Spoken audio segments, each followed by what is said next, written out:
സാക്ഷാത് പരബ്രഹ്മ തസ്മൈ ശ്രീ ഗുരവേ നമഃ. ആ സത്യം നീ വഴി ലോകം അറിയട്ടെ എന്ന് കരുതിയുകൊണ്ടാണ് നിന്നെ ഞാൻ വിളിച്ചത്. ധാരാളം ചോദ്യോത്തരങ്ങൾ ആ ഗ്രന്ഥത്തിൽ കാണാം. അതിനകത്തൊരു ചോദ്യം ഇതായിരുന്നു, സ്വാമി എന്തിനാ ഈ 3 അവതാരം ഒരാൾക്ക് വന്നിട്ട് ഒറ്റ ചെയ്തിട്ട് പോയാൽ പോരായിരുന്നു? സ്വാമി പറഞ്ഞു, അവതാരം എത്ര വന്നാലും അവർക്കെല്ലാം ഒരൊറ്റ ലക്ഷ്യമേ ഉള്ളൂ. ആ ലക്ഷ്യം സനാതന ധർമ്മ പരിപാലനം, പോഷണം, വേദോദ്ധാരണമാണ്. ലോകം ഇന്ന് ഇപ്പോൾ നേരിടുന്ന ഒരു സങ്കീർണമായ അപകടകരമായ ഒരു അവസ്ഥ ഇതിനു നേരിട്ടിട്ടില്ല. സ്വാമി പറഞ്ഞു, അന്ന് അപകടകാരി ഭാരതത്തിന് പുറത്ത് ലങ്കയിലായിരുന്നു. ഞാൻ അവിടെ ചെന്ന് അധർമ്മത്തെ ഉന്മൂലനം ചെയ്തു. ദ്വാപരയുഗത്തിലാകട്ടെ ഒരു രാജ്യത്ത് തന്നെ ധർമ്മികളും അധർമ്മികളും ഉണ്ടായി. അന്ന് അധർമ്മികളെ ഒരു പക്ഷത്ത് നിർത്തി, ധർമ്മികളെ ഒരു പക്ഷത്ത് നിർത്തി, ധർമ്മത്തിന്റെ കൂടെ നിന്ന് അധർമ്മത്തെ ഉന്മൂലനം ചെയ്ത് ധർമ്മിഷ്ഠനായ യുധിഷ്ഠിരനെ ഞാൻ സിംഹാസനത്തിലെത്തി. ഇന്നാകട്ടെ ഓരോ വ്യക്തിയിലും രാമനും രാവണനും ഉണ്ട്. ആര്യ കൊല്ലുക, ആര്യ ഉന്മൂലനം ചെയ്യുക. അന്ന് വൃക്ഷത്തിന്റെ കൊമ്പുകൾക്കായിരുന്നു രോഗം. വൃക്ഷത്തിന്റെ കൊമ്പുകൾ വെട്ടിക്കളഞ്ഞാൽ വൃക്ഷത്തെ രക്ഷപ്പെടുത്താമായിരുന്നു. ഇന്ന് വൃക്ഷം മുഴുവൻ രോഗബാധിതമാണ്. അതുകൊണ്ട് ചികിത്സ, മരുന്നാണ് വേണ്ടത്. ഓരോ വ്യക്തിയുടെയും രാവണനെ ഉന്മൂലനം ചെയ്ത് അവനിലെ രാമനെ ഉയർത്തുക. അതിനാണ് ഈ 3 അവതാരങ്ങളും. എന്നിട്ട് സ്വാമി പറഞ്ഞു, പൂർവാവതാരമായ സായി മതപരമായ ഒരുമയും കർമ്മത്തെ പൂജയാക്കാനും ഉപദേശിച്ചു. മതപരമായ ഒരുമ, അതുകൊണ്ടാണ് ഒരു പൊട്ടിപ്പൊളിഞ്ഞ മസ്ജിദിൽ വേദാന്തം പ്രചരിപ്പിച്ചുകൊണ്ട് ഷിർഡി സായിബാബ കാഴ്ചയിൽ മുസ്ലിമിന്റെ രീതിയിലും ഉപദേശത്തിൽ സനാതനിയായിട്ടും വാണത്. ഇരുപക്ഷക്കാരെ ചേർന്നു. അങ്ങനെ സ്വാമിയെ മധ്യത്തിൽ നിർത്തി ഇരുപക്ഷത്തിനും ഒരുമിക്കാനുള്ള ഒരു പ്ലാറ്റ്ഫോം, ഒരു വേദി അന്ന് ഞാൻ ഒരുക്കി. അതവിടെ സാധ്യതമായി. അവന് തന്നെയുള്ള കൊടിയ വൈര്യത്തിന് ഒരു ശാന്തി ഉണ്ടായി. ഇതാകട്ടെ ഞാൻ വന്നിരിക്കുന്നത് എല്ലാവരിലും ഉള്ളത് ഈശ്വരനാണ് എന്ന തത്വം പ്രചരിപ്പിക്കാനാണ്.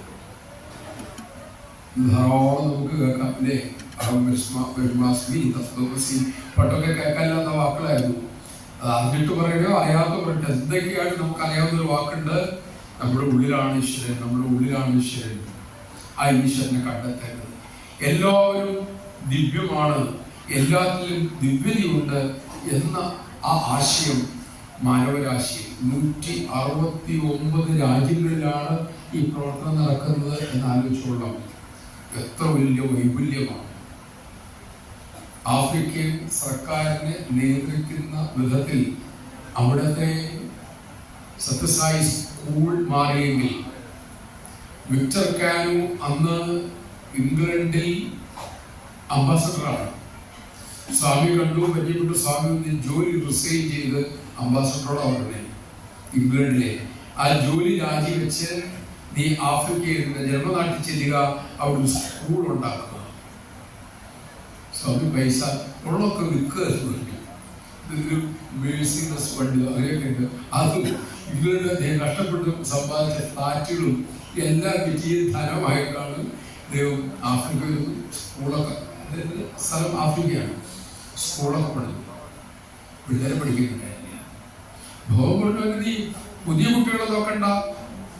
ഈ ശിക്ഷ ജയിലിൽ കിടക്കുന്ന കുട്ടികളില്ലേ, ചെറിയ കുട്ടികൾ കുറ്റങ്ങളൊക്കെ, അവരെ കൊണ്ടുവരൂ. അങ്ങനെ അവരെ കൊണ്ടുവന്നു. അങ്ങനെ അവർക്കാണ് ആദ്യത്തെ അവിടുത്തെ പഠിതാക്കൾ. അങ്ങനെ പഠനം തുടങ്ങി. ഇതുവരെ നാം ജീവിപ്പിച്ചും പടിപടിപടിയായി ആ കുട്ടികളിൽ സമൂലമായ പരിവർത്തനം വരികയാണ്. നിനക്ക് കൈകാര്യം ചെയ്യാത്തവരോ പറ്റില്ലാത്തവരുണ്ടെങ്കിൽ ഇങ്ങോട്ട് കൊണ്ടുവന്നവരെ ഞാൻ ശരിയാക്കി തന്നിട്ടുണ്ട്. അങ്ങനെ ഒരു പയ്യനുണ്ട്, അവർ ഇച്ചിരി വഴക്കാളിയാണ്. അവരെപ്പോഴും വലിക്കുകയും വേണം. 700 കുട്ടികളല്ലേ, അവനെ വിളിച്ചോണ്ട് യുട്ടക്കാലം. അപ്പൊ അതിൽ നിന്ന് പെയിനായിരിക്കുക ഈ കുട്ടിയായിട്ട് കുട്ടപ്പത്തിയിലെത്തി. അന്നത്തെ കാലം സ്വാമി എല്ലാവരും ഇന്റർവ്യൂ വിളിച്ചു, ഇവരെയും വിളിച്ചു. നീ കുസൃതിയാണല്ലേ, നീ അനുസരണക്കേടാണല്ലേ എന്ന് ചോദിച്ചു. അനുസരണക്കേടുള്ളവരല്ലേ ചോദിച്ചില്ല. നീ ഇവിടെ വന്നിട്ട് പോകുന്നിച്ചില്ലേ എന്ന് ചോദിച്ചു. ഇല്ല, ഒരു ഭവൻ തൃക്കരങ്ങനെ ചോദിച്ചൊരു ഫോട്ടോ എടുത്ത് സൃഷ്ടി, ഇത് നീ വലിക്കണ പടല്ലേ ചോദിച്ചൊരു അപ്പുറം പുറത്ത് പോയിരുന്നു കുട്ടിയുടെ പുറത്ത് വലിക്കണം അവിടെ. അപ്പോൾ നീ അദ്ദേഹത്തിന്റെ അവസ്ഥ ഒന്ന് ആലോചിക്കാൻ മതി. ഈ രീതിയിലായിരുന്നു പരിവർത്തനത്തിന്റെ രീതികൾ. അങ്ങനെ അത് 2-3 വർഷം കഴിയുമ്പോഴത്തേക്കും ആ വിദ്യാലയം ശ്രദ്ധിക്കപ്പെടുകയും മറ്റ് സമൂഹത്തിന്റെ എല്ലാ ഭാഗത്തുള്ള കുട്ടികൾ അവിടെ വരികയും അത് വളരെ വിപുലീകരിക്കുകയും ചെയ്യുകയാണ്. അങ്ങനെ ആ സർക്കാരി സ്വാധീനം ചെലുത്തക്ക വിധം ഗംഭീരമായ ഒരു വിദ്യാഭ്യാസ കേന്ദ്രമായിട്ട് അത് മാറി. അപ്പോൾ അവിടെ ഉണ്ടായിട്ടുള്ള മാറ്റങ്ങൾ എത്ര ശക്തമാണ് എന്ന് ആലോചിക്കുക. അപ്പോൾ അവിടെ പറഞ്ഞു എല്ലാവരിലും. അപ്പൊ ഇനി എന്താണ് രണ്ടാമത്തെ അവതാരത്തിന്റെ ലക്ഷ്യം? അതാണ്. ഇനി മൂന്നാമത്തെ അവതാരമായ പ്രേമസായി വരുന്നത് ഓരോരുത്തരും ഈശ്വരനാണെന്നുള്ള അനുഭൂതി അവനെ കൊണ്ട് അനുഭവിപ്പിക്കാനാണ് അത് വരുന്നത്. വേറെ രൂപത്തിൽ പറഞ്ഞു, ആദ്യത്തെ അവതാരം സ്വാമി ശ്രീനിവാസ ഭയങ്കര ദേഷ്യക്കാരനാണല്ലോ. ഒന്നും ദേഷ്യമൊന്നും ഉണ്ടായിരുന്നില്ല. അമ്മ അടുക്കളയിൽ ആഹാരം പാചകം ചെയ്യുമ്പോൾ കുട്ടികൾ വഴക്കുണ്ടാക്കിയാൽ അമ്മ സഹായിക്കും. ഈ കുട്ടിക്ക് കൊടുക്കാനുള്ള ഭക്ഷണം അമ്മ ഉണ്ടാക്കുന്നത്. അത് ഉണ്ടാക്കുമ്പോൾ തടസ്സപ്പെടുത്തിയ കുട്ടിയുടെ ഭക്ഷണമാണ് മുടങ്ങുക. അതുപോലെ ഞാനന്ന് അടുക്കളയിൽ പാചകം ചെയ്യുകയായിരുന്നു, അതിന്റെ ദേഷ്യമാണ്. ഇന്ന് ഞാൻ ആഹാരം വിളമ്പി തരികയാണ്. ആഹാരം വിളമ്പി തരുന്ന അമ്മ ഒരിക്കലും ദേഷ്യപ്പെടാറില്ല, സന്തോഷമായിട്ട് കഴിച്ചിട്ട് കൊണ്ടിരിക്കുക. ഇനി ആ അമ്മയുടെ അടുത്തൊരവസ്ഥയാണ്, തന്റെ കുഞ്ഞ് താൻ ഉണ്ടാക്കി കൊടുത്ത ആഹാരം കഴിച്ച് ആനന്ദിക്കുന്ന കണ്ട് അമ്മ ആനന്ദിക്കും. ഞാൻ അടുത്ത അവതാരത്തിൽ ഞാൻ പകർന്നു തന്ന അറിവുകളിൽ നിങ്ങൾ അഭിനയിച്ച് അത് ആനന്ദിക്കുന്നത്, ആ ആത്മാനുഭൂതിയിൽ നിങ്ങൾ ഇരിക്കുന്നത് കണ്ട് ആനന്ദിക്കാനാണ് ഞാൻ അടുത്തതായി വരുന്നത്. ഇതാണ് ഭഗവാൻ അന്ന് പറഞ്ഞത്. ഈ 3 അവതാരങ്ങൾ തമ്മിൽ വ്യത്യാസമുണ്ടോ എന്ന് ചോദിച്ചാൽ കാഴ്ചയിലേ ഉള്ളൂ, പ്രവർത്തന ശൈലിയിലുള്ളൂ. ലക്ഷ്യം ഒന്നാണ്. ഏതുപോലെ എന്ന് ചോദിച്ചാൽ ഒരു വലിയ കൽക്കണ്ടം എടുക്കുക, സ്വാമി പൊട്ടിച്ച് കഷ്ണങ്ങളാക്കുക, അതിന് ഒരു ചെറിയൊരു കഷ്ണം എടുത്ത് പൊടിയാക്കുക. വലിയ കൽക്കണ്ടം കഴിച്ചാലും മധുരമാണ്, ചെറിയ കൽക്കണ്ട തരി കഴിച്ചാലും മധുരമാണ്, പൊടിച്ച പൊടി കഴിച്ചാലും മധുരമാണ്. ഇത് 3 ഒന്ന് തന്നെ 3. ഒന്നായ തത്വം സായി 3ആയി പിരിഞ്ഞ് 1ആയി മാറുമ്പോൾ സായി അവതാര ദൗത്യം പൂർത്തീകരിക്കും എന്ന് പറയുന്നു. ആദ്യത്തെ അവതാരവും രണ്ടാമത്തെ അവതാരം തമ്മിലുള്ള വ്യത്യാസം 8 വർഷമാണ്. ഇത് കണ്ട പല ഗ്രന്ഥങ്ങളിലും കാണാം 8 വർഷം കഴിയുമ്പോൾ വരും. അങ്ങനെ ഒരു കണക്ക് ഒരിടത്തും ഒരു ഗ്രന്ഥത്തിലും വായിച്ചിട്ടില്ല. ഉണ്ടോ വെച്ചാൽ അറിയില്ല. ഒരു ഗ്രന്ഥത്തിലും ആധികാരികമായ ഒരു ഗ്രന്ഥത്തിലും അങ്ങനെ ഒരു കണക്കില്ല. 8 വർഷം കഴിയുമ്പോൾ വരും. അതങ്ങനെ സംഭവിച്ചു, അത്ര മാത്രമേ അറിയാവുള്ളൂ. ഇനി എങ്ങനെ ഉണ്ടെന്നറിയില്ല. ഇവിടെ ജോൺ ഹിസ്ലോ ഒരിക്കൽ സ്വാമിയെ സംസാരിക്കുമ്പോൾ സ്വാമി അദ്ദേഹത്തിനൊരു മോതിരം സൃഷ്ടിച്ചു. ആ മോതിരത്തിൽ ഒരു ചിത്രമുണ്ടായിരുന്നു. അധികം അതിന് കണ്ടിട്ടില്ല.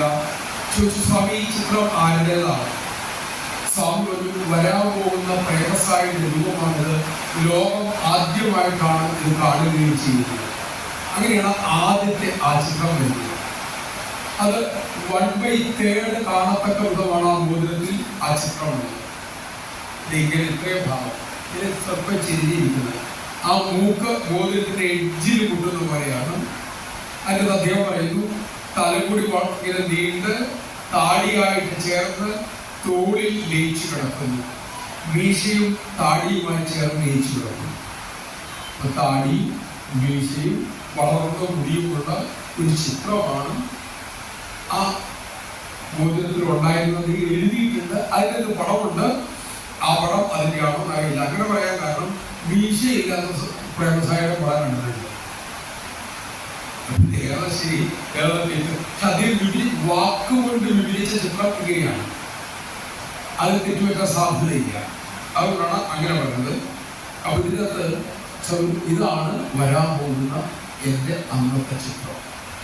പിന്നെ കുറെ കാലം കഴിഞ്ഞപ്പോൾ ഈ മോതിരത്തിലെ ചിത്രത്തിന് മാറ്റം വന്നത് അദ്ദേഹം കണ്ടു.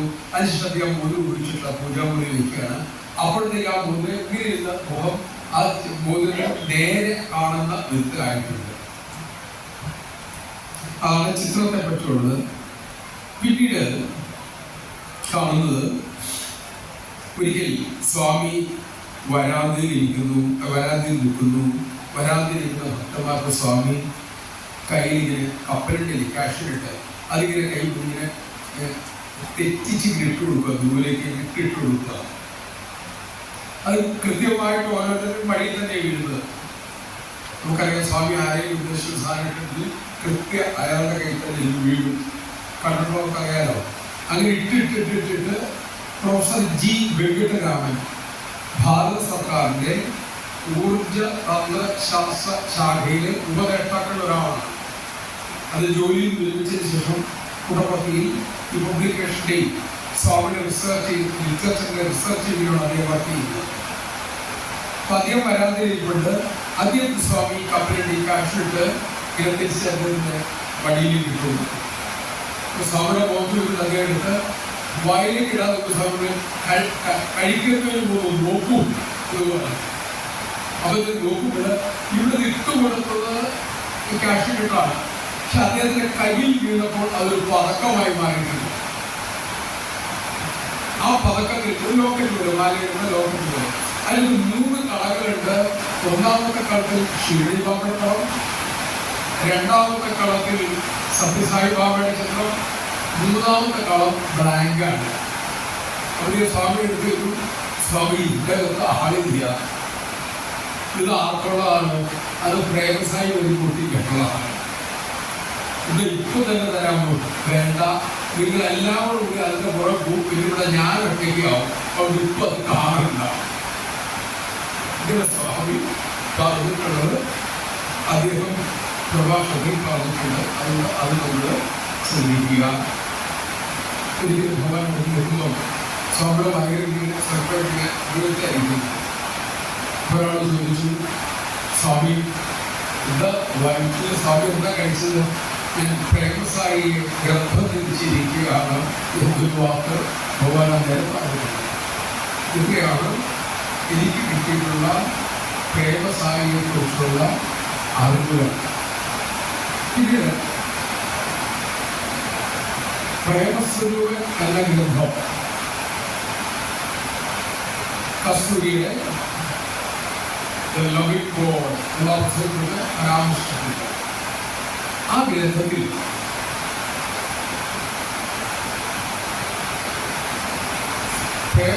കസ്തൂരി അടുത്ത ജന്മത്തിൽ പ്രേമസായിയുടെ അമ്മയായിട്ട് വരും എന്നുള്ള സൂചന ഉള്ളതായി പലരും പറയാറ്. വ്യക്തമായ സൂചനയില്ല, വേണമെങ്കിൽ നമുക്ക് പറയാം. ആ ഭാഗം പറഞ്ഞ് നമുക്ക് ഇത് ഭഗവാനെ സമർപ്പിക്കുക. കാരണം ഒരിക്കലും സ്വാമിയോട് ചോദിച്ചു, ഭഗവാനെ അടുത്ത അവതാരത്തെ കുറിച്ച് പറഞ്ഞല്ലോ, അവരുടെ മാതാപിതാക്കൾ. അന്ന് സ്വാമി പറഞ്ഞത് ശരീരക്കാരനൊരു 10-20 വർഷം മുമ്പാണ്. പ്രേമസായിയുടെ പിതാവാകാൻ പോകുന്നയാൾ ജനിച്ചു കഴിഞ്ഞു. പ്രേമസായി അതിനുള്ള ഒരുക്കത്തിലാണ്, അമ്മയും അതിനുള്ള ഒരുക്കത്തിലാണ്, ജനിച്ചിട്ടില്ല. ഇത് ഞാൻ എന്തുകൊണ്ട് ഒരുക്കത്തിനോട് നമുക്ക് ഇങ്ങനെ റിപ്പീറ്റ് ചെയ്യാനേ പറ്റുന്നത്, എങ്ങനെ വ്യാഖ്യാനിക്കാനാണ്? നമ്മൾ ഡിസ്ലോപ്പില് സ്വാമി ഒരു കുരിശ് സൃഷ്ടിച്ച ഒരു വായിച്ചു കേട്ടു.